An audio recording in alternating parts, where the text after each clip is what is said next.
Live for the virtual Iowa Speedway. Welcome race fans one and all back to Green Flag TV, where we're set to duke it out. Back for racing action here this afternoon over here from Newton, Iowa. Welcome to the Highline Diecast Collectibles Speed Cup Series. My name is Little Bramble. Joined alongside me tonight is Emmett Crow as we bring you all of racing action here on Thursday night. Emmett, it's Iowa Speedway, the short track that races like a speedway, and it's bound to be a good one here this afternoon. Well, thanks for having me, Nolan. And yes, good welcome to you folks. We're in for a great show tonight. Looking at the charts, it was all at the top was Cosmin Ionoshu and Josiah Vincent, so definitely keep an eye on them in this race. Well, look to the championship standings as well. We may be early on in the title fight, but that doesn't mean we're not starting to see trends starting to develop. Justin Mello, of course, a veteran now in the Speed Cup Series, up on the top of the points boards with 109. But rookie Ronnie Norman coming in strong in the opening 3 weeks, sitting just 4 points behind. Benazzi Major with something to prove as well. He is situated back in third. And don't forget, guys like Jeffrey Johnson Jr., yet another rookie to the series, albeit a bit far back in the points for now. Quite a deficit, in fact, between Philip Scott and Garrett Austin. So guys from 7th on down still looking to try to fight their way in the hard way after a bloodbath in Indianapolis. Yeah, it'll be interesting tonight, Nolan, to see how the tire wear plays into this. This is going to be a strategic race. It'll be interesting to see all the strategies play with the tires in this race, for sure. Well, we'll take a rundown of some of the folks that helped keep the lights on here for the Speed Cup Series. Season 5 is brought to you by Highline Diecast Collectibles, your go-to source for high-quality NASCAR diecast and memorabilia. Whether you're hunting for the latest releases, rare finds, or looking to sell your own collection, they've got you covered. Plus, don't miss their live auctions every week on Facebook, where you can score incredible deals on must-have collectibles. Check them out and follow along at facebook.com/HLD Collectibles, where passion for racing meets collectible perfection. You see their August live sales schedule over on the bottom right of your screens. And of course, going to give a thanks here as well to Twisted Steel Steak Appeal. Twisted Steel Steak Appeal by Marty Pluta is a solid punch of sweet and heat flavor that lingers to let you know it's there. Marty Pluta is an award-winning Steak Cook-Off Association chef, and it's finally revealed his secret recipe rub to blow you away with flavor. Steak, veggies, fish, pork, and poultry. Twisted Steel Steak Appeal is a rub above the rest. So, Emma, we still got plenty of cars in the mix here, over 20, and I believe, in fact, still over 30 drivers that have put down qualifying laps this afternoon, and all of them getting set to put on a show for us here this afternoon. The weather, in particular, going to be one to keep an eye out for over the course of this race. 92 degrees Fahrenheit down to the racetrack, 8 miles an hour blowing off to the northeast for the wind. Very, very high humidity, though, going to have a big impact on this race. Yeah, definitely going to have a big impact. There's going to be a lot of downforce on this track with all that humidity, and with the track temperature being in the 90s.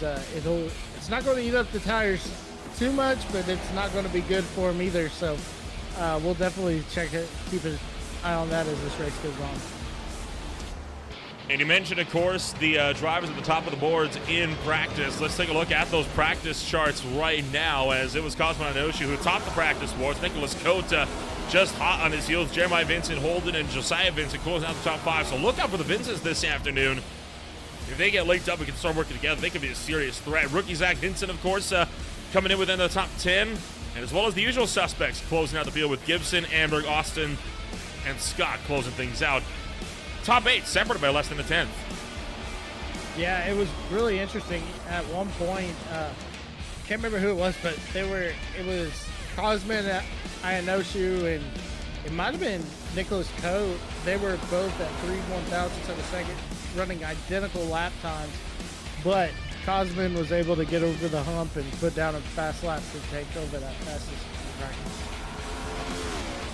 So all of that brings us straight through to the warm-up session, where drivers are currently out on the racetrack and looking set to cruise around, get those final few minutes of practice in here before this race gets underway. And, well, with the drivers meeting complete, with qualifying behind us, it's about time that we do just that. So Checker Fly will fly here on the 5-minute warm-up session, and with that, it is time to see who is going to be starting where as we get set to go racing over here at the Iowa Speedway for round number 4.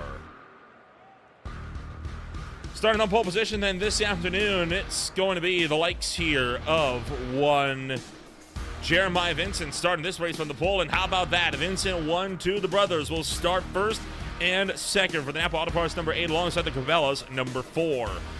Row number 2, bring up Stephen Gibbs, in the same HQ Chevy Camaro alongside Cosmo Ionoshu with the Tiltify Camry. Row number 3, that'll hold the likes of Garrett Austin in 34 alongside the Invicta number 17 Camry of Nicholas Coate. Row 4, bring it up for Philip Scott for the Obstacle Factory 00 Mustang alongside the Highline Diecast Electricals Go Sim Racing number 14 of Ethan Amberg. From there, top 10 closed out by Martin Flute and Jason Gracias. Yeah, then further on in 11, you'll find Kyle Holton lining up next to Joey Barrett on the outside at 12. Then you'll find Jeffrey Johnson Jr. in 13 lined up next to Ryan Newman on the outside at 14 in the 15 machine. Then you'll find TJ Buck lining up next to Caleb Bass in the 478 on the outside. And moving on down, you'll find Charles Simmer line up next to Stacy Hunter in the 71 machine on the outside. In 19th, you find Tim Branson lined up next to Munatz. That'd be Minazzi Major up on the outside yeah. for the Major's Garage, number 82 down in 20th. Scott Lamb brings up in 21st place with Colton Easterday in 22nd. Moving down to the field, it's Nate Cotilla, Arabia Caton. Then it's Corey Hutchinson and Terrell Wheeler. You got Rod Norman and Ryan Shelton, followed up by Zach Hinson and Mark McFadden. Now with the cars that did not set qualifying laps, Stanhausen and Wayne Newman going to close out the field this afternoon. So the field getting set to roll on out, and the driver that has the best real estate is going to be one Jeremiah Vincent picking up the Ryan Newman Associates powered by Remax Select Pole Award. And if you want to find the best real estate in Michigan, you don't need the fastest time. You just need to contact Ryan Newman and Associates, powered by Remax Select. But I was talking about in practice, right? Keep an eye on the Vincents, see if they'd be a force for contender this afternoon. I think locking out the front row establishes them as a serious threat for this race. Yeah, definitely, Nolan, and that's what I saw in practice. Both Jeremiah and Josiah were fast, but don't count out Cosmo Ionoshu. I mean, he was fast too. So, and then you got Nicholas Coate right there sitting on the outside of the front row too. Welcome on board, by the way, for the folks joining us on the Average Joe Sim Racing Lead broadcast as that race and show has just wrapped up. You are just in time for lap number 1 of the Highline Diecast Collectible Speed Cup Series from the Iowa Speedway. The field going to work their way into the restart zone. Time to get the party started. It's go, go, go from Newton, Iowa. And a good jump from Vincent down low. Philip Scott already looking for 3 into turn number 1. Yeah, look like this. We've already got 3 wide racing between the 00 and the 34, and Ionoshu up top of the 24. So far, so good for the opening salvo corners here. Jeremiah Vincent pulling clear. He will lead the way at the end of lap number 1. Everyone else fanning out. 2 by right behind. And, well, the field going to get themselves sorted here this afternoon for what should be a pretty solid race as far as everything goes. There you see Cosmo Ionoshu lunging down the inside of Stephen Gibson, down the back straightaway and into turn numbers 1 and 2. Sorry, 3 and 4. Out of the front straightaway. Jeremiah Vincent continues to lead. Yeah, Jeremiah Vincent looks strong early on, Nolan, and it's going to be interesting to see if he can keep it on for sure. Tough break, by the way, for the number 58 car. Unfortunately for him, having to watch this race from the outside, looking in as the power went out at Zach Hinson's residence right before qualifying. Hence why we didn't see the set of qualifying, why they are no longer on the racetrack. Trouble, big crash, front straightaway, 4, 5, 6 cars around. Make that, holy cow, it's the big one on the front. Yeah, you don't usually see the big one at Iowa, but we just saw it. Jeez Louise, a big mess to kick this one off, and it looks like Ryan Newman may have had a hand to start this one off. There goes your race leader, just getting around these guys. Take a jump back and find out what happened here. As the 97 bow ties Camaro just going to track up into the 88 from the bottom lane there. Hook Kyle Holden. Holden's going to go up into the outside wall. Cosgrove the hop up. That's a big hit into the outside wall, and around they all go. Yeah, that was a hard leak for the 88. But, yeah, it just looked like just arrow loose right there. There's a pocket of air knowing around these cars that if you run side by side, you can get loose and wash up the racetrack. And when that happens, it's over from there. And you saw as well several drivers just piling in well after the crash had taken place as they're just trying to get locked up on the brakes. Taking a look at this one here.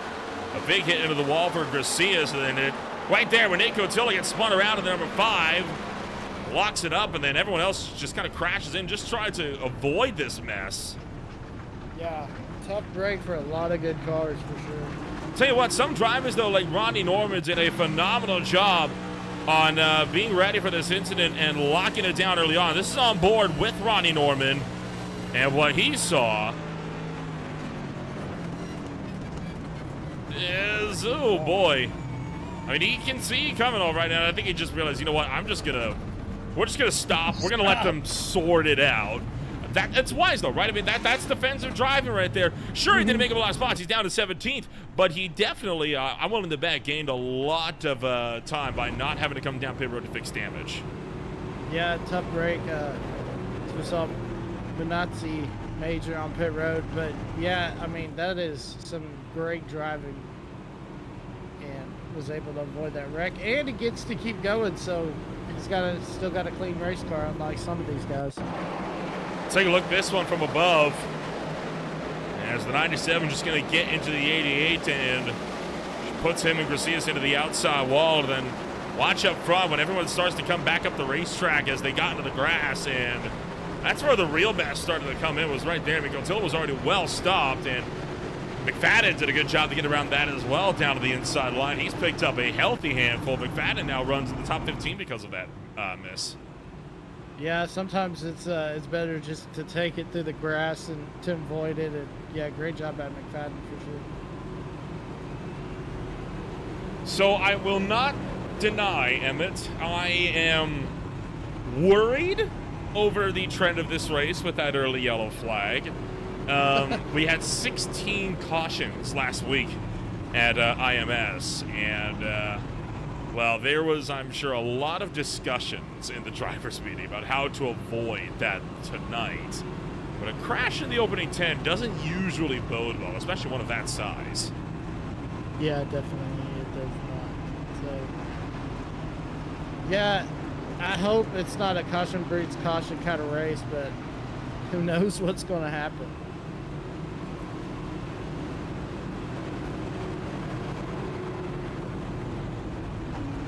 Now the field going to work their way up and around to turn number 3 and 4 this time by.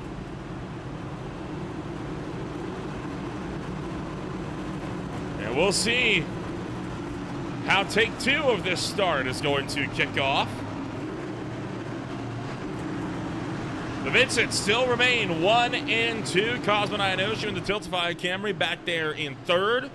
And Stephen Gibson, no doubt, going to find a way through as well. Green flag is back in the air on lap number 9.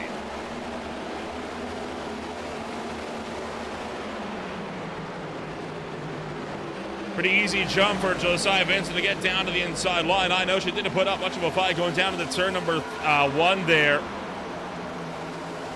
As the field going to work their way through turn numbers 3 and 4, back around to the front straightaway, and Jeremiah continues to lead the way. Yeah, he's pulled out to about a 10th of a second lead over Josiah Vincent. Cosmo Ionoshu can get up there and interrupt this Vincent show for sure. Not for lack of trying, though. I mean, he's going to try to put the pressure on these guys and light a fire under them. See if he can get them moving. He is worrying more about offense than he is on defense right now, and that could be playing into Ionoshu's benefit. We'll see if that continues to be the case further on in this race. Deeper in the field. Whoa, look out! Holy cow! Ryan Newman way up the track and into the outside wall in 1.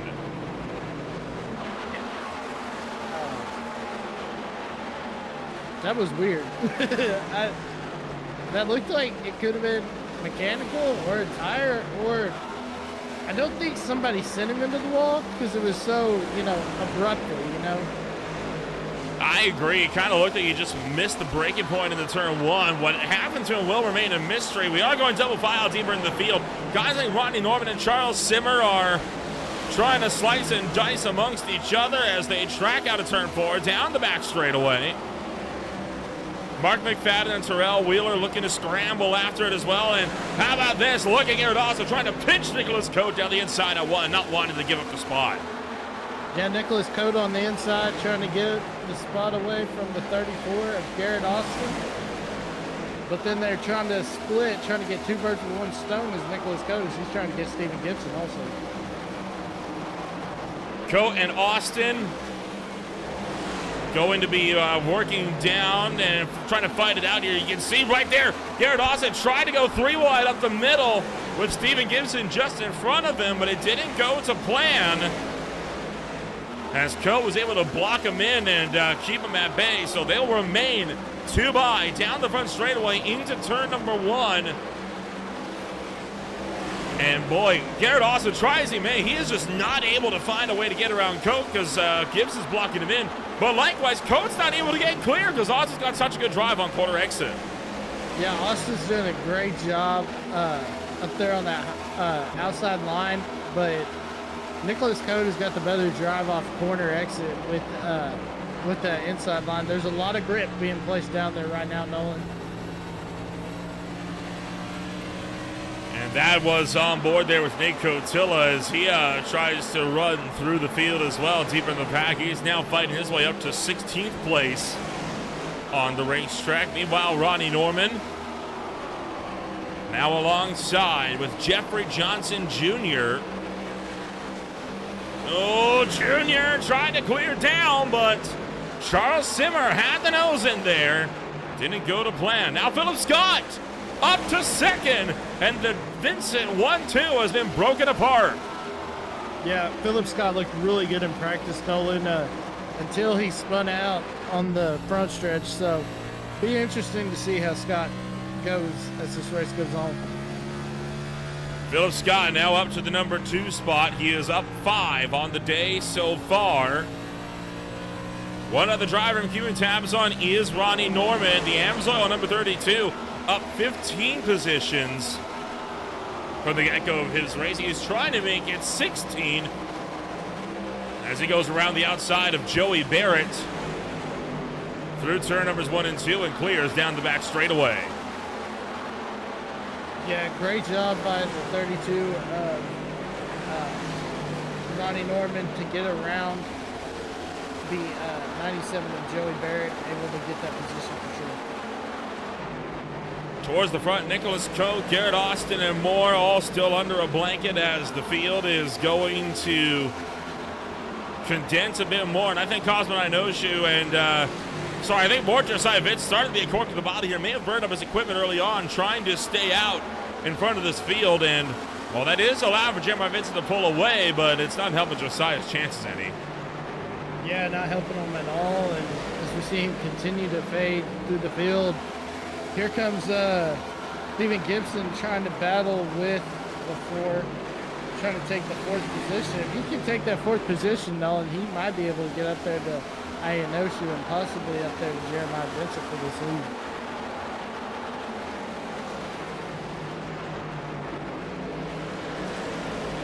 Well, the pack will continue to work this one up and around as we cruise down into turn numbers 3 and 4, and mostly single file from top to bottom throughout the grid now. And I think most drivers starting to kind of settle in to the long haul of this race, right? It's 150 laps. It's a long distance in this one. Don't want to kind of pull your punch. You want to pull your punches a little bit, make sure you got something in the tank for later in the run, especially since it seems like we're not going to be getting that next caution here for a little bit now that this field is getting spread out around the whole facility. Yeah, definitely. Now that the field's getting real spread out, I think you try to save your tires and just run your laps hit your marks and just ride around until it's go time with about 50 laps to go. That's when you push it.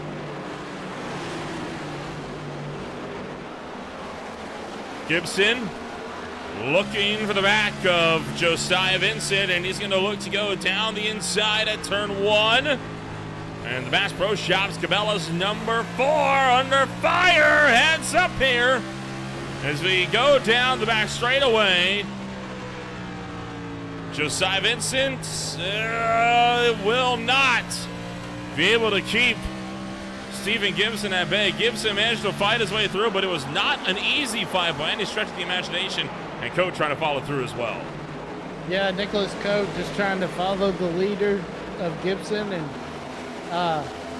Josiah Vincent says, I'm going to step in the middle and in that game for sure from now boys. But yeah, Stephen Gibson was able to get around, finally get around the 4, and now he's got a nice set on that 24 of Cosmo Ocean. Iowa Speedway, one of the very unique tracks, right? Because it's one of the few tracks on the NASCAR calendar where these cars are going to be running in the 4th gear as opposed to the 5th for most of this race. Usually you might see these guys downshifted into 4th and just get a good drive off quarter exit and upshifted to 5th for top speed, especially at a mile and a half. So that has not been the case so far this afternoon. So there you see Josiah Vincent trying to fend off the fight from up top. But yeah, that 4th gear setup, it does mean these cars can get a little bit twitchy if you get too throttle happy on quarter exit, especially with the humidity being what it is. But right now, these guys have been very composed and very disciplined on that right pedal. Yeah, definitely have. But what a shot that was, seeing the eyeball of, I think it was Jeremiah Vincent when he showed the corner of him getting passed by Nicholas Coe. Stacey Hunter in the 71 going a lap down. Hunter got collected in that initial lap early race melee, and now you see Hunter just struggling with damage on the right front of the Denton County carpet cleaning number 71 entry. And tell you what, Stacey is begging for a caution so we can come down and get all that damage repaired. You'll see here when he comes around turn numbers 3 and 4. Again, look at all that damage on the right front. That is going to be just nuking his pace.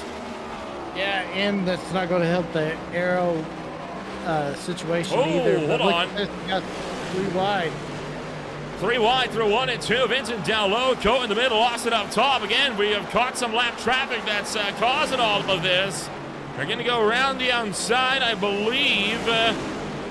Oh, my goodness. Just splitting through the middle. I think that was Ryan Newman. They just got around. Garrett Austin still side by side with Josiah Vincent throughout all of that.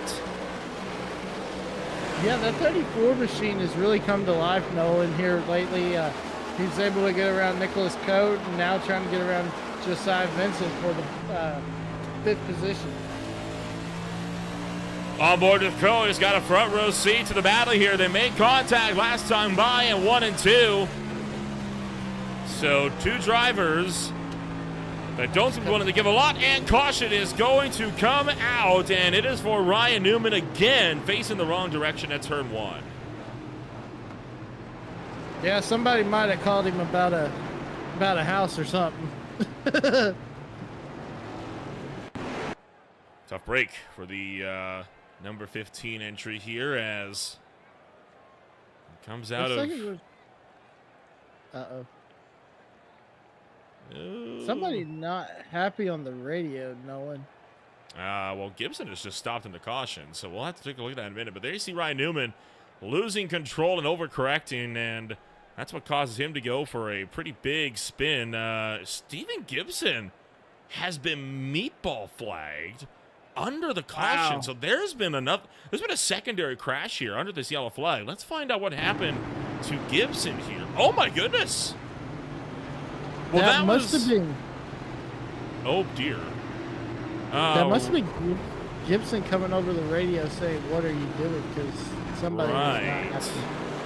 Well, take a look back here. This is going to be the whole incident from start to finish. This is real time. So there's Ryan Newman. He hit the wall, lost control, spins up the racetrack. Now, he does the right thing here, right? He locks the brakes.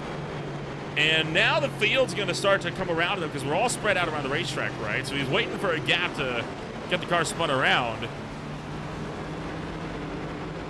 And here come some of the leaders up on him.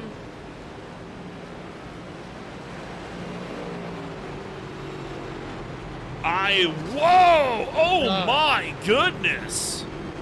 A big shot into the inside wall, and that'll be a race ender for Stephen Gibson. Wow, why did he go backward? Why did he go Jeez. Golly. Well, a big mess for caution number 2 on the day. We are going to take ourselves with a quick step back when we return. Racing action continues on Green Flag TV. Stay with us.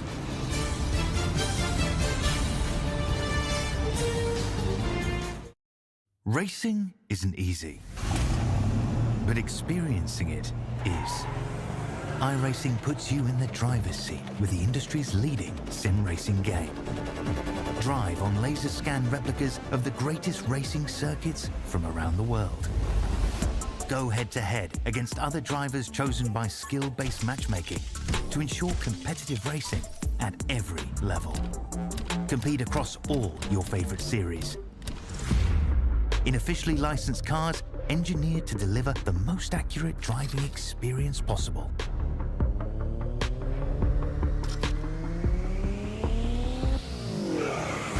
Join a race or host your own with players from across the globe. Race against the computer or in a league with friends. Feel the thrill behind the wheel. Visit iRacing.com.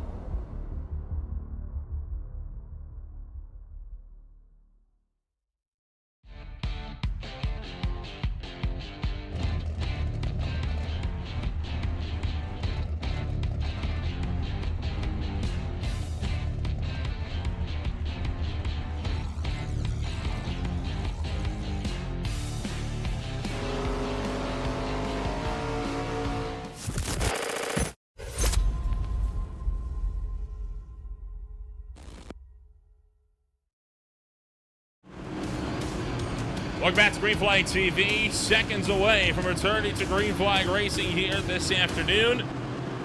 As the field going to work their way around turn numbers 3 and 4. Philip Scott now holds the lead. After a run of pit stops, he and Gracias on old tires. Garrett Austin back on fresh sets of 4. Green Flag is back in the air. How did Philip Scott get that big of a lead on that restart, Nolan? Probably jumped it a little bit earlier than the drivers were expecting. We saw similar games being played in Indianapolis last week, and now looking for 3 wide. Vincent down the inside of Garrett Austin and Nicholas Cote trying to make the move. Austin is trapped in the middle, and they're going to split him. Cote around the outside. Vincent clears from the inside. From behind, Cosman Inoshu trying to drive his way through the field as he is now down the inside of Martin Plute looking to advance his standing. Yeah, Cosman Inoshu trying to work under the 81 machine. Martin Plute. But Plute just looking too good on that outside line, Noah. Yeah, Martin Plute looking strong. How about Jeremiah Vincent putting down the new fastest lap of the race of the 22.811. Further behind everyone else in a bit of a scramble as we fire off at turn numbers 3 and 4. And oh boy, Plute nearly caught the outside wall that time by. Yeah, and look at Inoshu. He's going to try to take advantage of that, trying to get to the inside of Plute. But they're now Garrett Austin's under fire from both these guys. Ronnie Norman on the move as well. Now up 18 positions with some fresh tires as he is cleared from Ethan Amberg.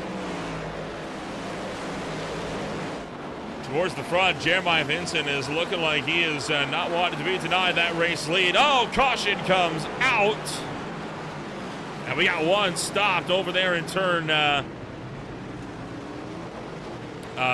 turn 2. That was Caleb Bass And the 478 Super Eagle Camry that went around.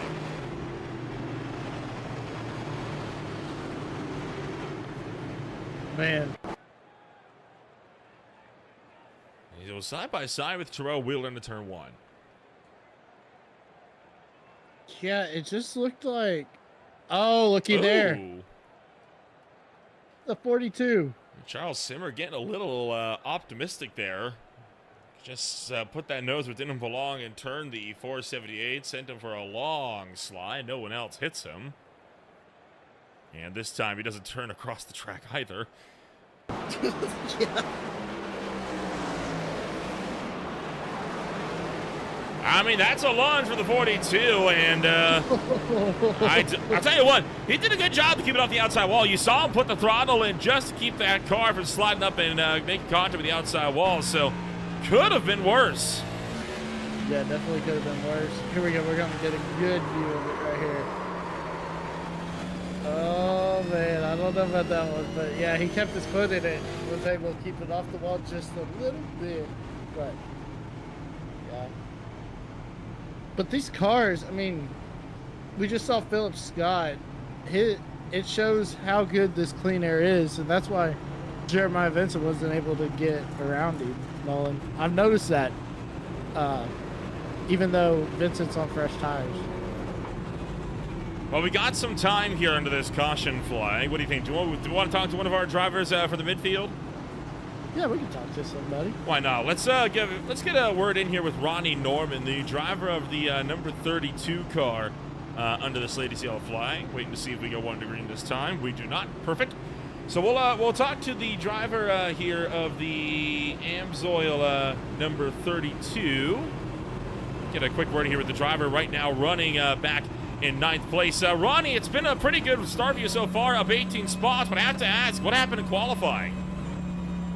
Yeah, unfortunately got into the wall on my first lap, coming out of 4. Felt like I was easily going to get pole or a top 5 starting spot, but brushed the wall, took away my time, and then on my second lap got loose in turn 4 and just put down a time just to start somewhere. So, yeah, starting this race out the hard way, coming from the back, but luckily we're up here in the top 10 already, so just trying to stay out of the damage and all the collateral from coming through there, and I think we've made it, so hopefully we can just stay clean up front here and see what we can do. Well, you've been able to keep out of trouble so far. What's going to be the game plan over the next just over 100 laps here to see if you can get back to the front? Just try to save this right front tire. After that first run where I just changed it, I felt like I was saving a little bit, but our right front was already down to a 50. So, yeah, right front's going to be terrible. I mean, that was just 30-some laps. And yeah, so I don't know. We're going to see what we can do, but yeah, saving that right side is going to be the name of the game tonight. So we'll see. Hopefully we can, but who knows? Well, it's inside of row number 5 for you. Wish you the best of luck out there on the restart. All right, thank you. Ronnie Norman restarting this race from 9th place as we go double file limit, ready to go. Yeah, he started from the bottom, now he's there. See if he can come all the way up and challenge our front 2 of Philip Scott and Jeremiah Vincent for this lead.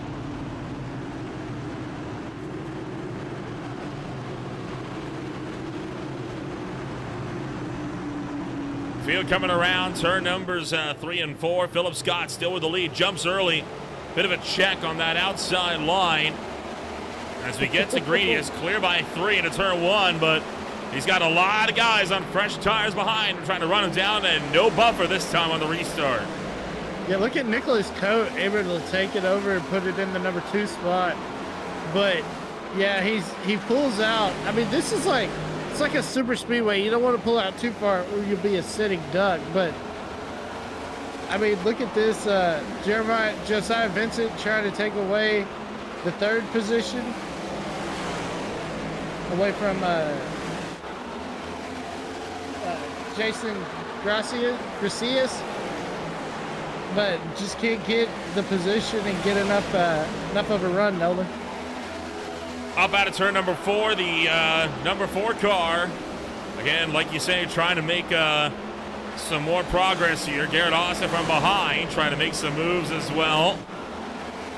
Nicholas Coate looking for the inside. This time around, he's going to go down the bottom side of Philip Scott. Scott can't fight back out of turn number 4. He'll get a good drive. He still leads the way.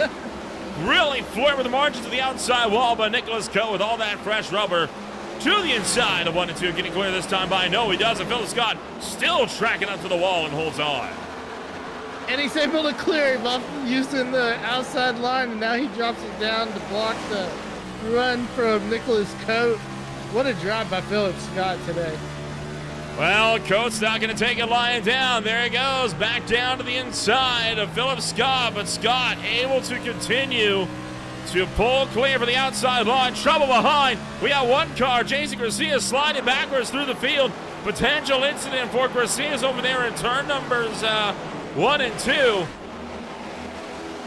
And we'll quickly check in on that. As the battle for the lead remains a hotly contested one. Austin down to the inside and gave him a bit of a hit and pushed him up the racetrack. Yeah, I think he didn't see him move up to the high side, and I think the one was trying to come down, and Garrett Austin just made slight contact with him. Everyone else, meanwhile, is smooth sailing. As we are, for the most part, single file. Nicholas Cote, try as he may, he has not been able to get around Philip Scott. Scott has been running, slowly actually eking out a gap now on those older tires. And again, you now have to start to wonder if maybe Coates burned up his equipment trying to get up to him a bit too quickly. Wow. Yeah, that'd be crazy if he did. I mean, they were on pit road putting on those fresh new Goodyear, so that'd be definitely interesting, but it just shows, Nolan, how valuable clean air is. And we're seeing it with Philip Scott, running these older tires. He's able to keep a gap in between Nicholas Cote and Jeremiah Vincent, who both have brand new, fresher tires than him. Not brand new, but fresher tires.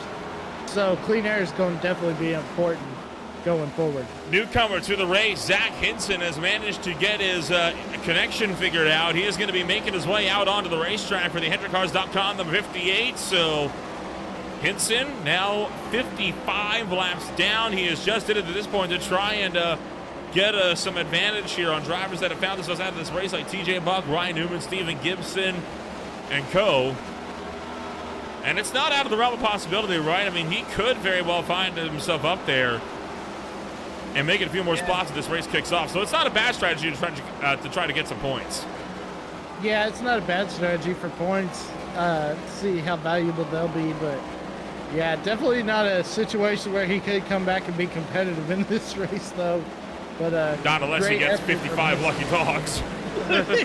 Well, hey, you never know. Well, if you have that, you got a bigger problem on your hands. I know, right? Joey Barrett attacking Jeffrey Johnson Jr. This is for number 12 here. As Joey Barrett holding the inside lane while Johnson maintains his run up top. That's a fresh outside, fresh pavement on there, right? It was initially made to try and, I think, bring multi-groove racing a bit more back into the fold. Now, whether or not that's had a success, you can debate that all day long, right? I mean, some people love it. I'm sure more people hate it. I think it's been doing its job, though, here this afternoon so far. Yeah, I think it has, too, and it's really, there's been a lot of multi-groove racing, when we see those battles for the lead, but I've always been curious on, I know corn is the big thing in Iowa, but it's so cool how they put the start-finish line as a corn cob. Hey, it's corn country, right? There's a reason why most of the time when the league comes out here, the theme of the day is corn. It's corn.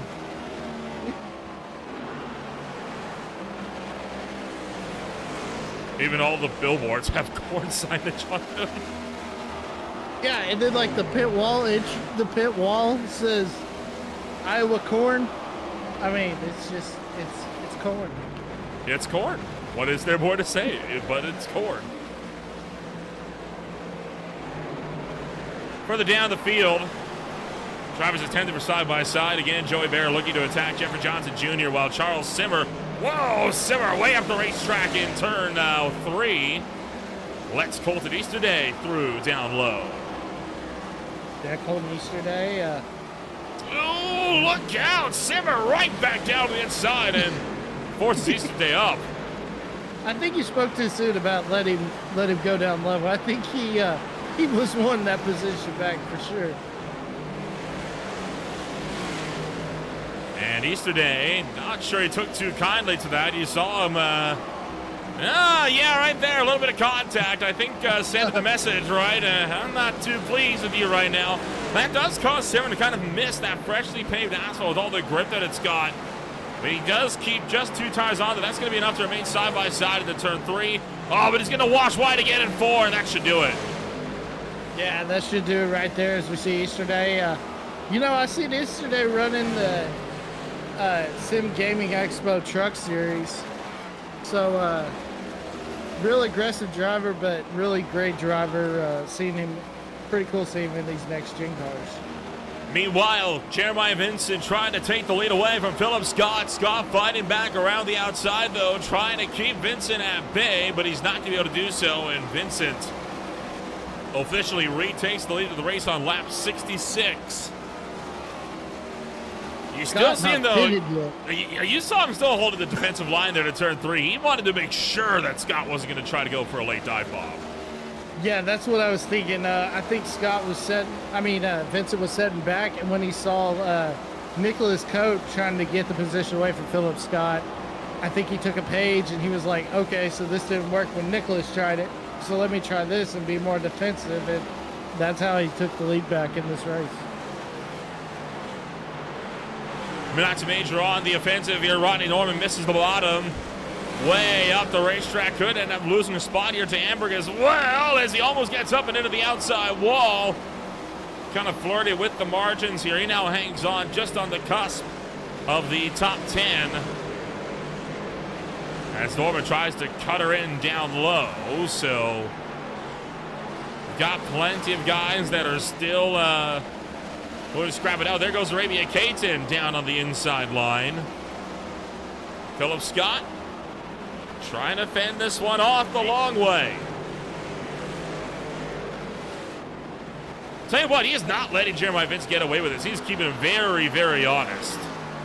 Yeah, that dude, that car is set up perfect. Like, how is he able to, his tires have to be bald at this point, but he's showing that he has the grip up on the outside line. Unbelievable. Hey, if you got the grip, you got the grip, and he seems to be having some of that grip right now. He's taking a much more wider arcing line into these corners as he tries to get this working with him. Right behind him, though, there you see Cosmo Inoshi around the outside of Nicholas Coate. He's going to look to pick up third. Inoshi clears into turn 1, and now we see the number 24. He's trying to reel in the gap to the top 2 as well. Yeah, Inoshi is really coming alive, and he's showing that speed that we saw in qualifying and practice, Nolan. And don't look now, but Inoshi could be battling for the lead before too long.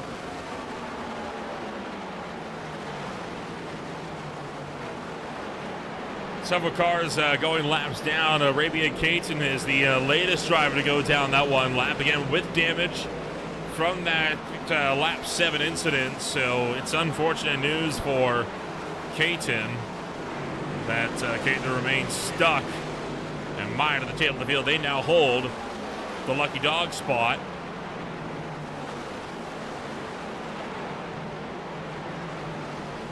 Meanwhile, Ethan Amberg thinking like he wants to try to go after Minacci Major, while right behind him, Jason Gracias trying to get around a lap car of Zach Hinson. Oh, no, sorry, that's Zach Hinson actually cutting through the field on fresh tires because he rejoined late. Yeah. Well, it's got to be nerve-wracking if it hits it, right? You don't want to be the guy that comes in 55 laps down and ends up taking out a lead lap car. Yeah, definitely.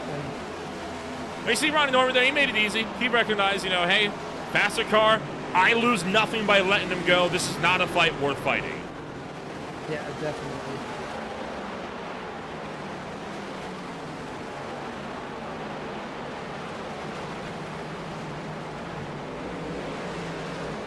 I know she has not been able to reel in the top 3 all that much, but Nicholas Code has been dropping back towards the clutches of Josiah Vincent. As we will take the halfway point. 75 down, 75 to go.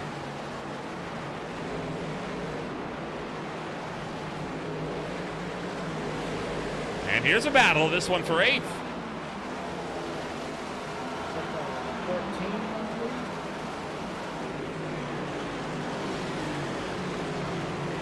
So Major and Amberg in a scrap while Zach Hinson tries to get up and around him.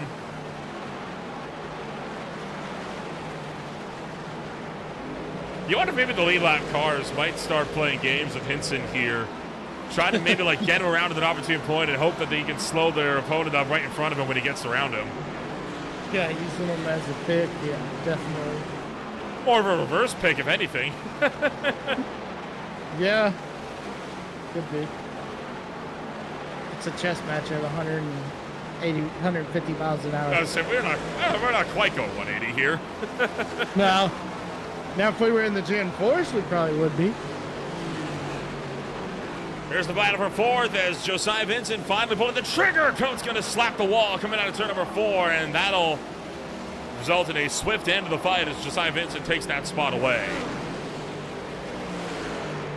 Yeah, that contact right there really hurt Nicholas Cote.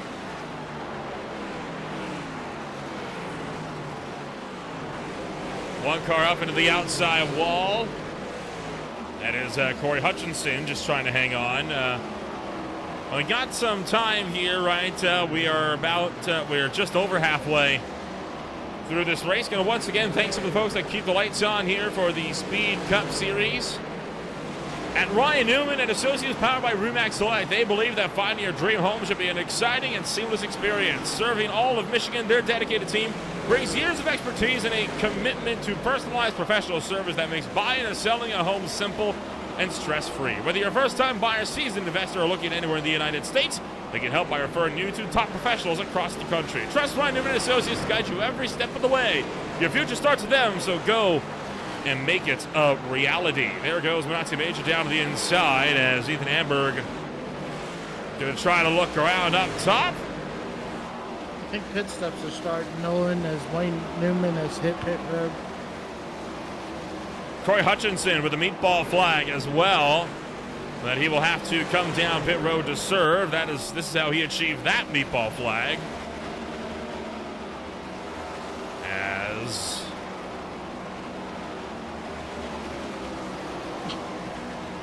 Well, oh, you know what? I think you wore down the right front. I think these popped the tire. Oh, yeah. Look I at bet you that's what it is. Yeah, look at how slow he's going. So that'll do it. There's Wayne Newman with a black flag into pit road, and that is because he got an unsafe pit exit. Wow. Meanwhile, Cosmo Inoshu looking to pressure Vincent for the lead of the race. We'll thank more of the season sponsors once this battle for the lead subsides. But right now, Cosmo Inoshu is there, and he's ready to do battle. Yeah, ready to do battle. He's been waiting all day for this opportunity. Been running up in the top 5 all day, and now he's got a chance to battle for the lead with Jeremiah Vincent. Well, we talked a bit about Cosmo Inoshu and all the pace that he's had throughout practice. Of course, obviously practicing more long-run pace, and he's found that second wind as he's going to power around the outside of your pole sitter. Mark McFadden on pit road just in front, but he's on fresh rubber, so shouldn't be a factor in this battle. Inoshu catches just a small slip of that fresh asphalt, and he's clear for the lead into turn 1. Yeah, now we get to see how this 24 car, we've seen him have the speed, but now it'd be interesting with this clean air, how far he's able to put a gap between him and Jeremiah Vincent. And as Josiah Vincent picks up the move from Philip Scott, we'll also thank Beer Street Journal, one of the largest online collections of original content dedicated to covering beer culture, education, and the advancement of the beer industry.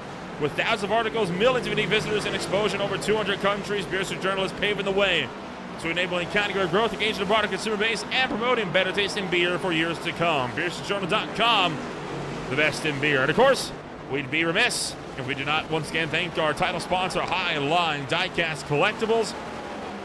Don't miss their weekly auctions on Facebook, where you can score incredible deals on must-have collectibles. Check them out at facebook.com/HLD Collectibles, where passion for racing meets collectible perfection. Their next auction coming up on August 4th for the Dollar Deal Auction Night. All auctions starting at $1. And that'll once again be on August 4th. Jeremiah Vincent going to lose out third to his brother Josiah. Make that second. Wow. So Jeremiah now losing a position to his brother Josiah. That's, as a brother myself, you don't like when your brother beats you. Well, I mean, to be fair, the Vincents have shown a lot of strength in working together, almost like a tag team, right? So, I mean, these are two guys that they know how to work together, so I'm sure that they'll be able to, I'm sure they'll be able to find some ground later on in this race. Scott Leonard with a meatball flag, and that will be for a pop tire as well. You can listen to the rumbling, you can hear it. Oh my gosh. You can hear that tire flapping around, so he has blown the right front out as he makes his way down to the pit road.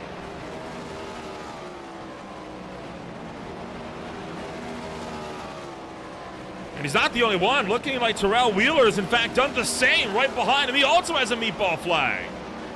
Yeah, so a lot of these guys probably taking a look at that and they're like, okay, I'm not coming. Yeah, a lot of guys getting on the... Whoa, hold on! Look out, Arabia Caton, sorry to cut you off, forcing Ethan Amberg up the track to go evasive around him.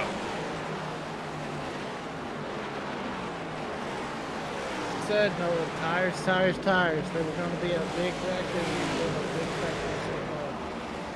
Oh, yeah.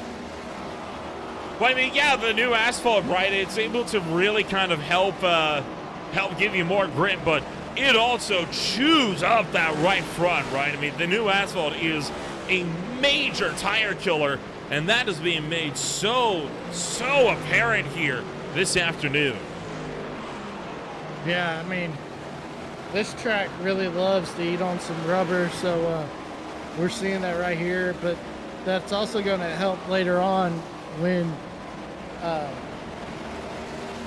when somebody's going to go battle for the lead. You know, it'll be different grooves that they can pick that'll have that grip, and they could possibly get that win.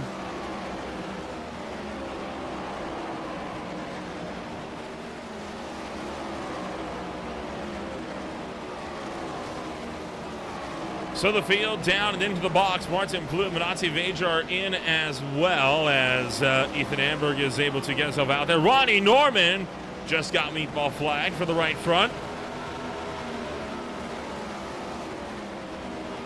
So green flag pit stops are abundant right now. 55 laps to go this afternoon as we are on one of the longest green flag runs we've ever seen in any race at the channel here at the Iowa Speedway, and on a brand new scan of the track as well. I mean, it has proven to be a significant challenge. I'd imagine almost more so on the cars more than the drivers. Yeah, definitely, and this is really awesome to see, and it really changes, you know, your view of Iowa from the old scan to this new scan. It really shows that there is multi-groove racing instead of just a single groove like we had in the past.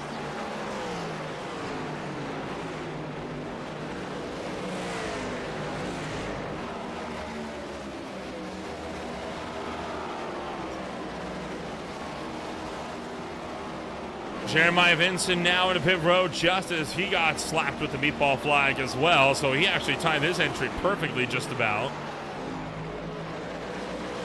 Josiah Vincent and co. continuing to go long on their stints. They're now going on about 63 laps, 64 laps,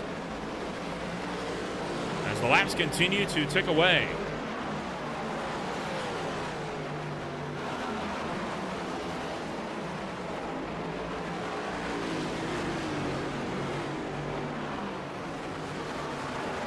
Yeah, I can't believe Ionoshi or Josiah Vincent or Garrett Austin or Easter Day have come in. Oh, we're being told they're pitting right now, I believe. Yep.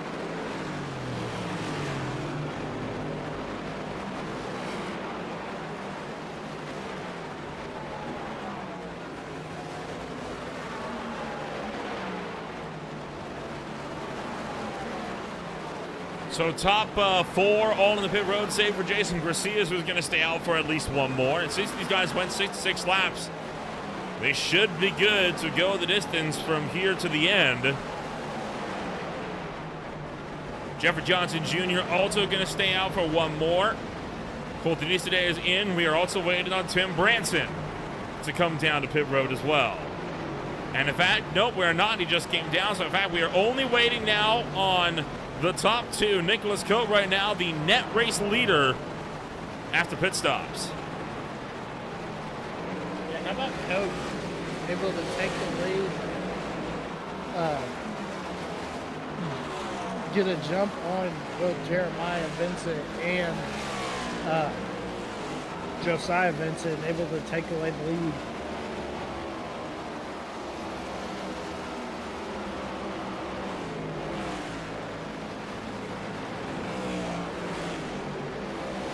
And Jason Macias just got hit with the go meatball flag, so he's going to be making his way on down to pit road.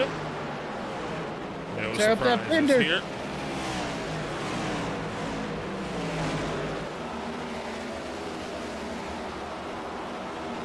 So Gracias once more makes his way on down. Jeffrey Johnson Jr. opted to stay out for one more, and I'm expecting him to be getting that right from meatball flag any time now. I know, right? Whoa, heads up. There goes Garrett Austin cutting through the middle. And that is the difference on pace from old tires to fresh tires. Yeah, definitely. Unless you're Philip Scott.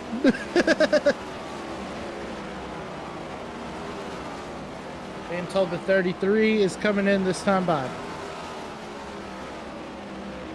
So 33 will be in, and that will be the last car to come down pit road. He is going to be dropped well outside of the top 10. He will almost certainly be going down a lap. Saw tire smoke, but I don't see anybody. Just a lock-up on the way in, I think. Yeah, that's what I'm thinking. Well, actually, I say that Kyle Holden has taken a tow to pit road, so he has potentially had an issue. We'll look at that in a moment. Meanwhile, looking for 3 wide in a turn 1. They won't go for it. No, they didn't go for it, but take a look right here. Kyle Holden. Oh, hello. Oh, yeah. Full spin, but again, you see right there, he gassed it up to keep it down to the apron and ensure that there wouldn't be a caution for that mistake. Yeah, I respect it. Yeah, I respect him too for, hitting escape to take the tow. And not just setting on pit road and causing a caution. So great job by Kyle Holden. Kudos to him.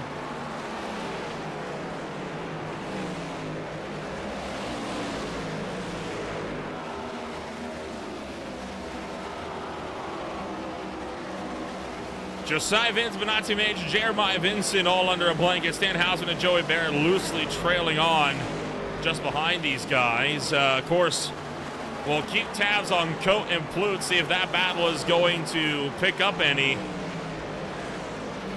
for the lead of the race. The one problem I can see for Nicholas Cote is that he is already 18 laps deep on this stint. Based off of that, he's going to be going on about 60 laps on those tires if this goes green to the end.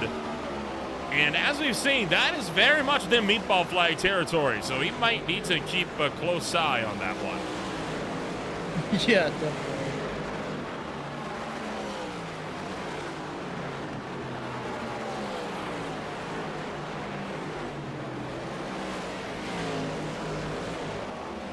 Martin Plute. I mean, he's still got a 3-second lead over Plute, so he doesn't have to push it. Really, he can just, you know, save his tires and hit his marks and just run his race.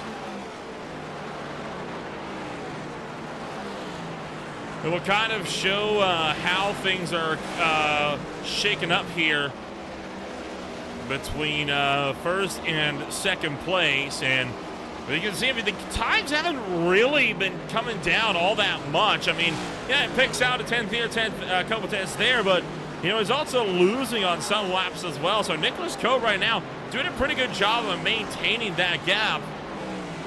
You just got to make sure that he doesn't burn all of his equipment up as he tries to fight his way to the end of this one. Yeah, if I'm Nicholas Coates, crew chief, I'm telling, had a little trouble with Cosman Ianoshi, but I was going to say, Nolan, if I'm Coates, crew chief, I'm telling him, you still got a 3-second lead on him. Just keep your stuff. Don't run. Don't burn up your. Whoa, boy! Good save from Ianoshi and a good job on Kyle Holden to escape disaster. Yeah, that's Caton that got into him. Look at that. Great job on Holden to get through that. But, you know, that 30 car's been having a lot of problems staying on the bottom side of the racetrack. He's been washed up a lot, and I think drivers have started to take notice. Yeah, I think they are too. Cosman was not happy over the radio. All he came out and said was, "Really?" Hey, he gathered it up. Minimal harm, minimal foul. Caton obviously did it in the 10, so I wanted to bet all that damage on the left front is kind of having a hand in forcing him up the racetrack on that one. Meanwhile, Ianoshi trying to battle back against Josiah Vincent as they work down the front straightaway, looking to regain lost time. Yeah, but I tell you, who was praying for that they would have threw the caution was Martin Plute. He was hoping they were going to wreck right there for sure. Get that caution flag. He was hoping. It didn't end up going his way, though, so he'll have to wait just a little bit longer. Well, plenty of fighting still yet to be had in racing action here this afternoon. So what we're going to do, we're going to take ourselves with a real quick step back, and when we return, it is the final laps coming at you from the Iowa Speedway. Stay with us.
Racing isn't easy, but experiencing it is.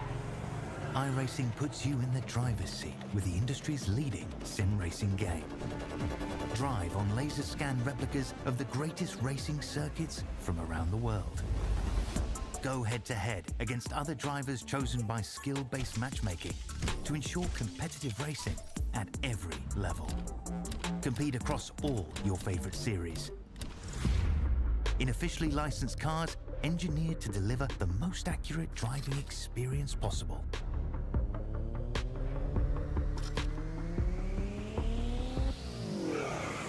Join a race or host your own with players from across the globe. Race against the computer or in a league with friends. Feel the thrill behind the wheel. Visit iRacing.com.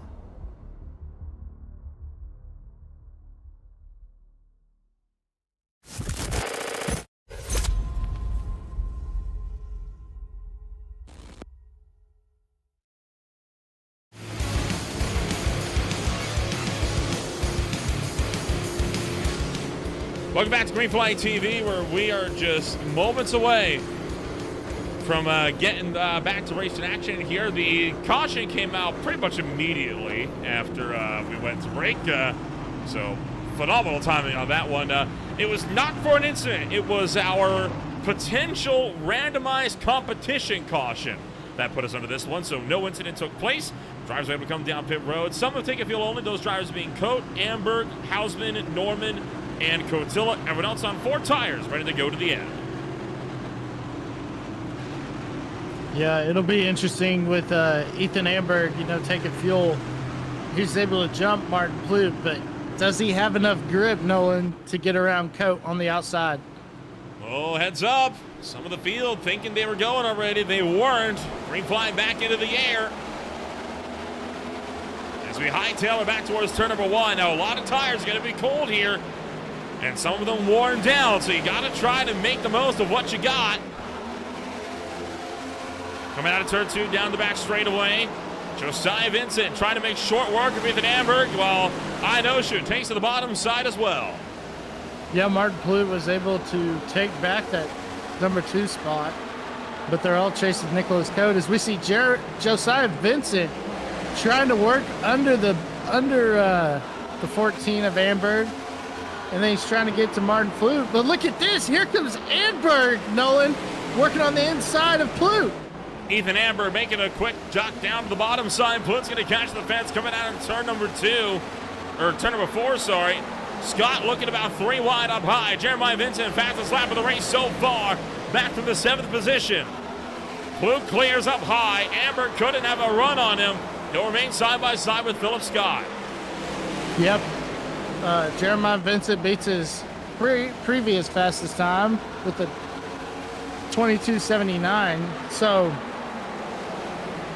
Martin Plouffe is able to keep it at bay. But look at Philip Scott, Nolan.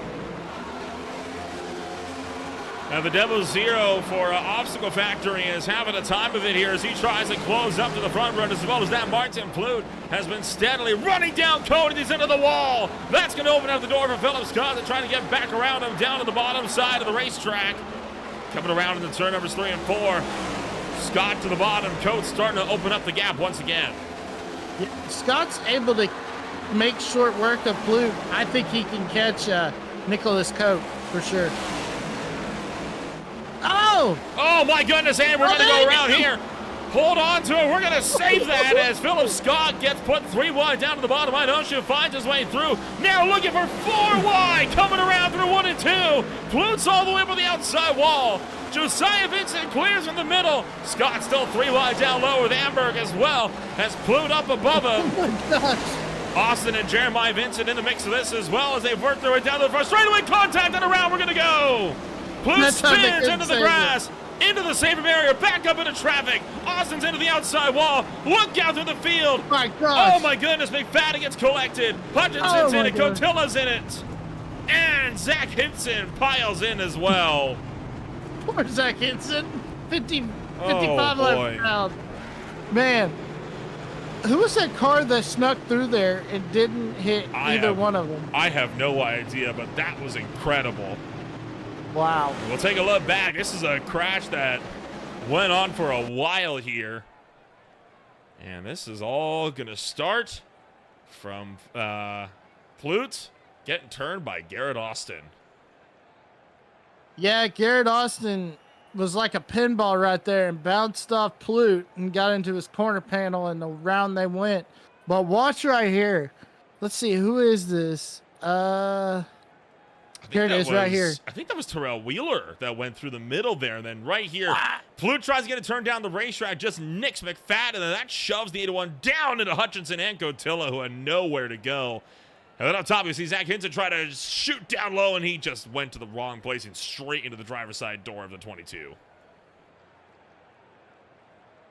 Yeah, that's, man. But yeah, watch right here. Exactly what I was saying. Garrett Austin was like a pinball. And he got real tight right there, and that's what happened and got into Plute. Man. Tough break for those guys. A good job as well from Kyle Holden to go up top to get around the mess. This is going to be on board with Holden. And what he saw...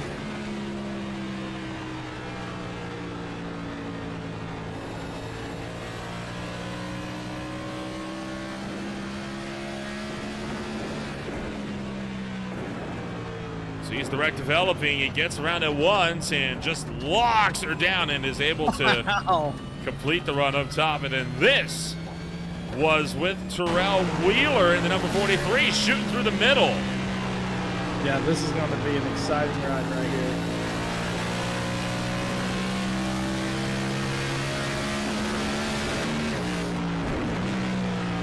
As you right through.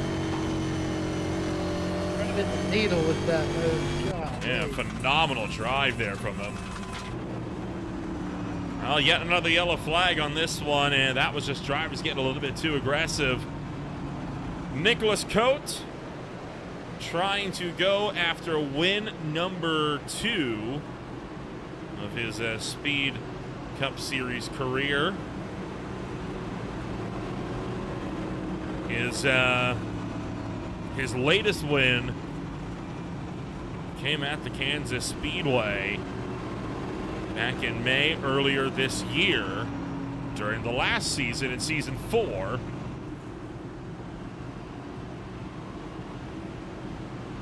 Well, Iowa was kind of like Kansas. Got that cookie cutter shape.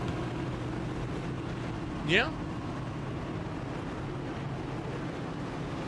It ain't no mile and a half, but you know. I'd say this track is almost more akin to a smaller auto club than anything.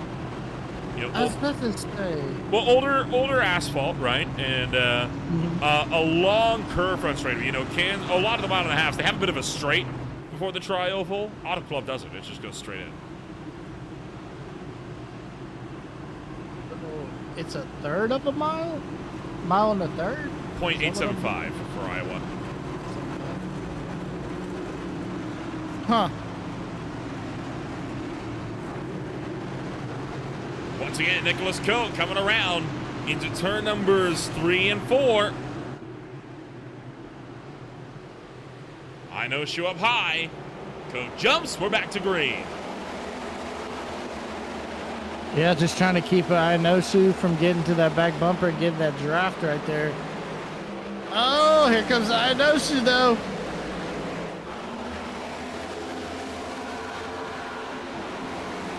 Making that look down to the inside of the racetrack. Inosu will have to drop back. As we've got now 16 to go.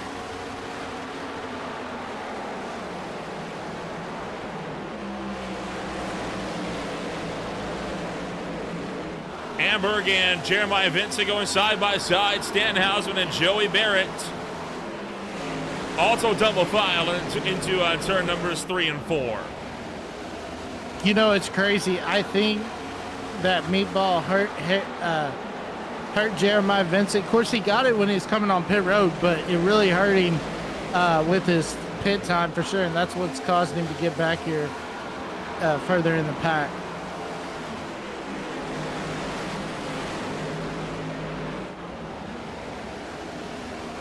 It's just dirty air.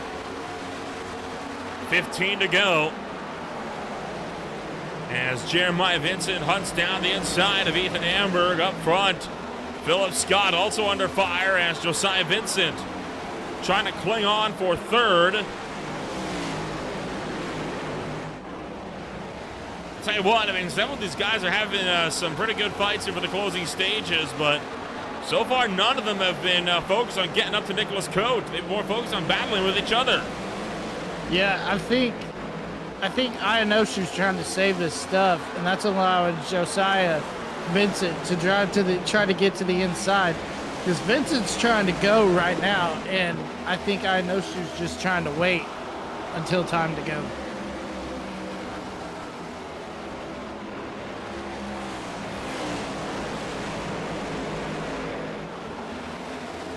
Martin Plute has a meatball flag, and he has been forced into pit road. He has had a big incident, I believe, on the front straightaway. We'll take a look back and find out what happened to Plute. He had to take a tow to pit road as a result of this. Tim Branson down to the inside as he had contact. No, he lost the tail end by himself. Spun down, and he's going to go hard into the inside wall. Pops the motor, and that will do it. How did I bring out a caution? It's too far down off the racetrack. I guess so, huh?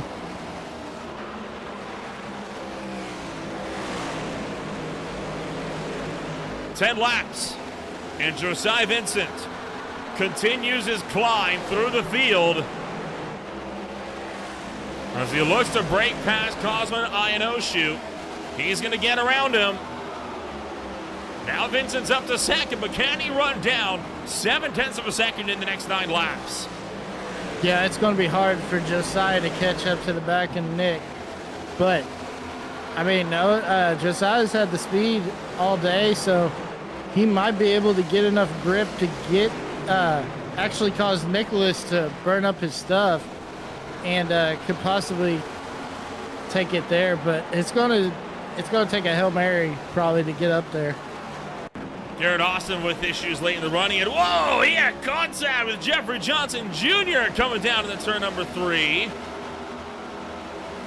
Take another look back at this one here as this is coming down into the final 2 corners. Johnson makes the peak down low, tags the left rear, and slides the 34 out, and a great save.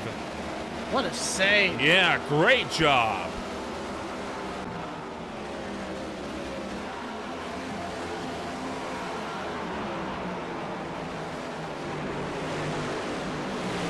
Well, Josiah Vincent is closing the gap quite steadily. It's down to just 0.4 of a second now.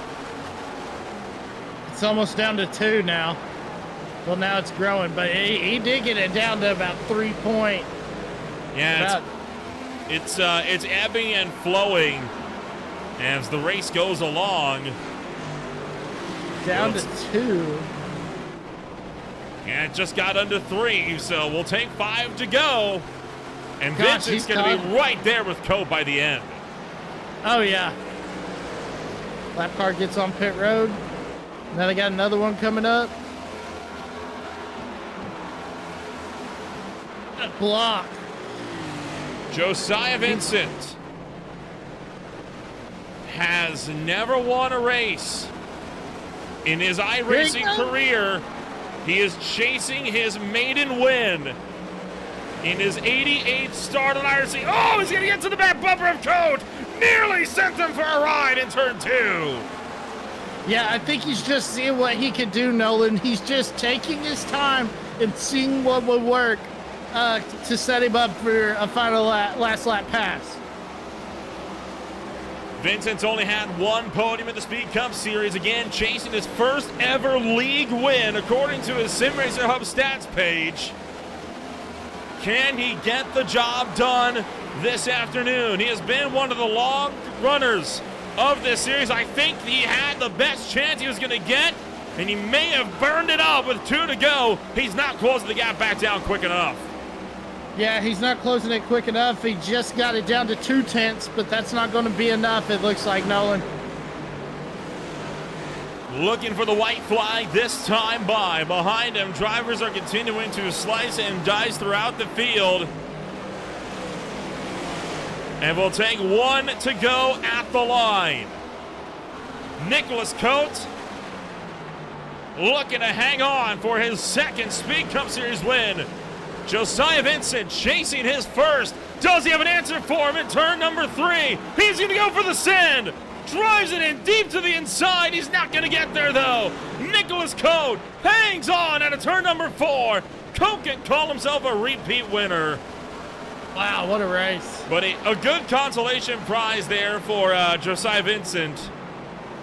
It is still his personal best finish in the Speed Cup Series to date. Wow.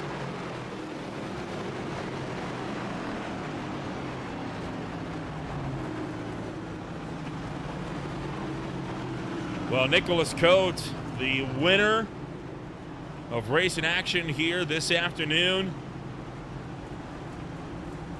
A happy, happy camper. He can now burn it down on the front straightaway. What a day for the number 17. What a call on pit road to jump Jeremiah Vincent twice. Unbelievable.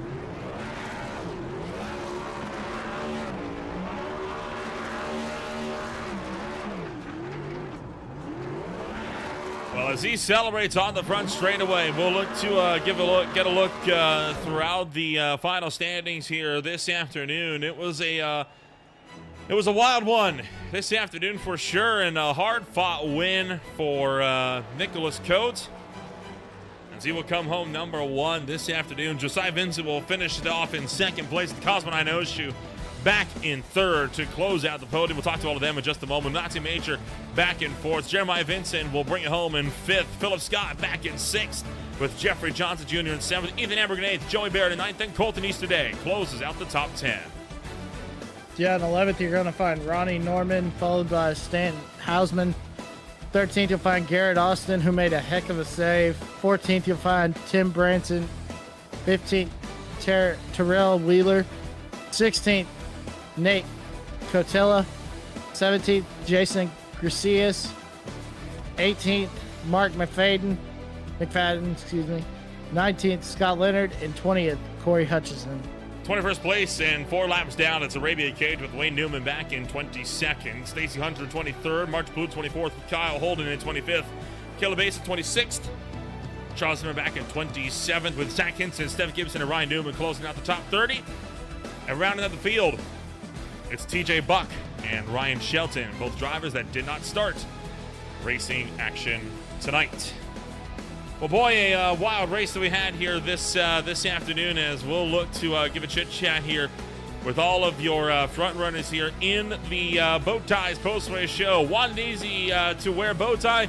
No tie, no strapping. Just slide it over the top button of your shirt and go. Great for all ages. Get yours today at bowties.org. So we're going to take a rundown into the closing stages here of this one, as Nicholas Coates comes home number 1 this afternoon.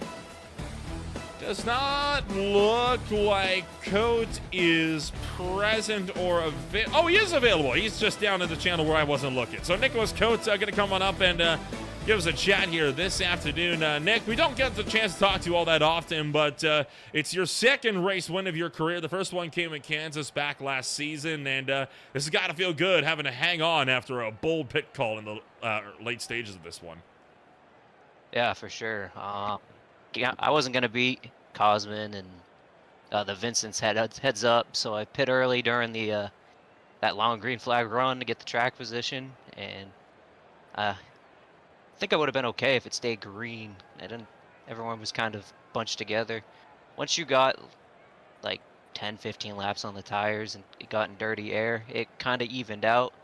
So yeah, and then pits, I had to keep the lead. I know track position was everything, so I took the 2 tires and it worked out. Things worked out well for you here this afternoon. Do you reckon Iowa Speedway, being a much more higher tire deg track with the new asphalt, kind of helped that strategy work out in your favor this afternoon? Yeah, I mean, yeah, it's like I said, like after like 15, 20 laps, the tires kind of evened out, and you're all running like low 24s, high 23s. So that definitely helped with the strategy. Well, looking forward to the remainder of the championship. Do you see yourself back in Victory Lane in any of the other races we got coming up here? It won't be at Watkins Glen next week, I can guarantee you that. But hopefully, before the playoffs, I can get another win and compete for the championship. It was been a rough start to the season. I think I've struggled qualifying the last couple of races and put myself in a hole that I couldn't take myself out of. So it's good to get a win and have a good points day. All right, we'll wish you the best of luck when we go racing next week and beyond. Congratulations on win number 2 of your career, and we'll talk to you again next time around. All right, thanks, guys. Have a good night. Nicholas Coe comes home number 1, and you, Emmett, have caught up with our second-place finisher of the afternoon. It is Josiah Vincent, was chasing win number 1, was not meant to be this afternoon. You're standing by with number 2. Josiah Vincent, man, talk about coming up just a little short of your first win, but you get your personal best finish. How do you build on this going forward?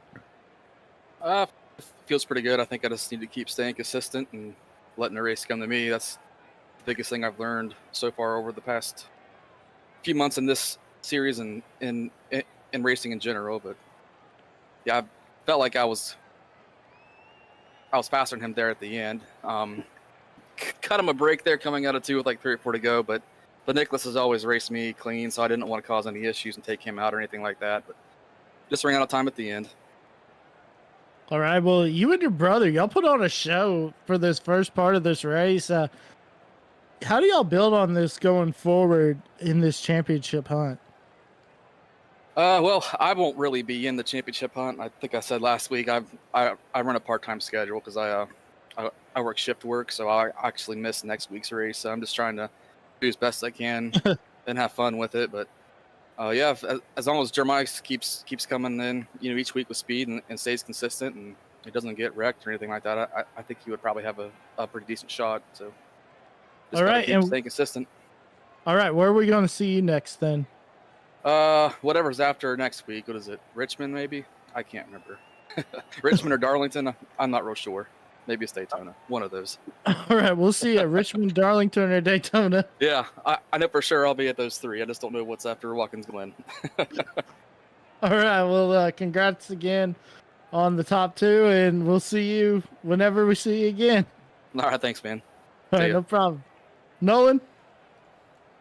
Josiah Vincent comes home number 2 this afternoon, and we'll bring it up for Cosman Inoshu coming home 3rd place here this afternoon. Cosman, you were up near the front all night long, and the pace was there in the later portions of that green flag run. Then the comp yellow came and kind of threw things all up into the air, but you're able to hang on for the most part for a podium. Oh, is that what it was? The comp yellow? I thought somebody actually got it right. No, it was a comp yellow. We looked. Oh, frickin' frick. Well, it ruined a really good, potentially better finish because there were a few people on tire strategy that were about to converge. And honestly, I don't know if anybody could have actually caught Nicholas on that run.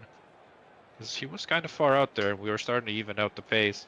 But there were definitely 3 of us that were fighting for it long run. And I hate that that's a thing, but yeah, it was fun otherwise.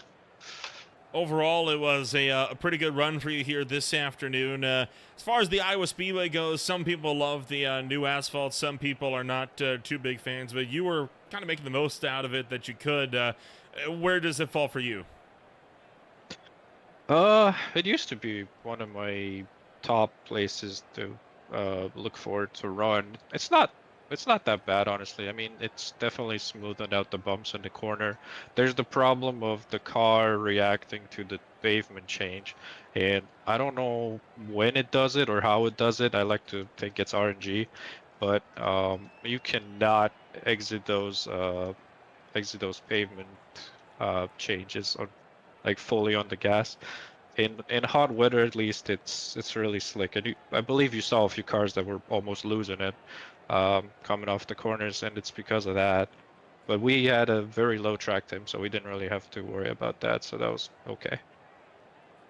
Well, looking for the overall championship, of course. To say the season could have gone off to a better start might be a little bit of an understatement here, but it is a long one. Do you reckon you can rally back and come away with a good run into the chase by the time we get down to that point? Well, this is only my third race of my second race of the season. I kind of slept for one of them. I didn't hear my alarms. I believe that was Dover, and well, I also landed that day, so I was really tired.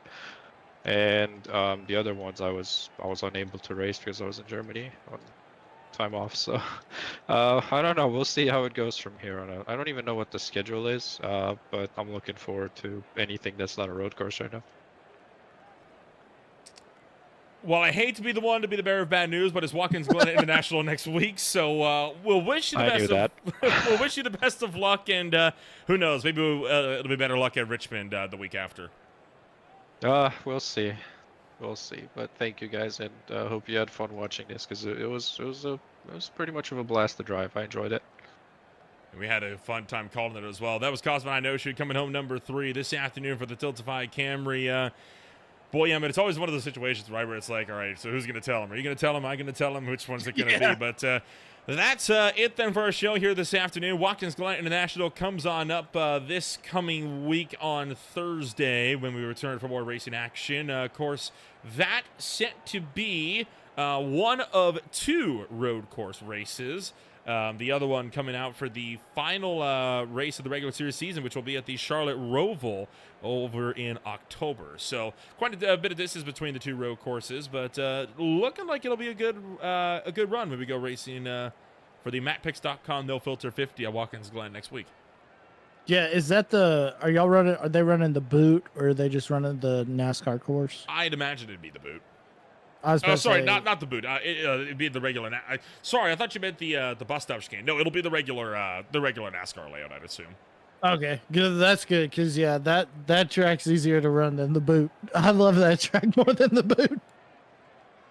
Well, you got a lot coming on up here over the next little while here on Greenfly TV, and no doubt plenty of racing action to keep you entertained over the course of the week as well. Well, that closes out a month of July here on Greenfly TV. 44 shows coming on up in August, and we'll kick it off with the Boat Racing League Lightning Series for round number 8. It'll be at the Phoenix Raceway tomorrow night at 8:30 p.m. Eastern Time. A doubleheader then on Saturday for the Velocity Online Racing IndyCar Series for their season opener Homestead, alongside the final race of the SRA NAS Classic Series at Michigan International Speedway. For the boys, back for more alongside the Blazing Metals ARCA Series on Sunday. And then, of course, back to Talladega for the High Tech Racing Guardian Premier Series as they kick off playoff season with the round of 12. If you want to find out more about who we are and what we can offer you, check us out today at www.greenflytv.com. My name is Ola Rempel alongside Emmett Crow. Thank you all so much for joining us this afternoon for the Highline Diecast Collectibles Speed Cup Series. We'll see you all next week when we swing to upstate New York.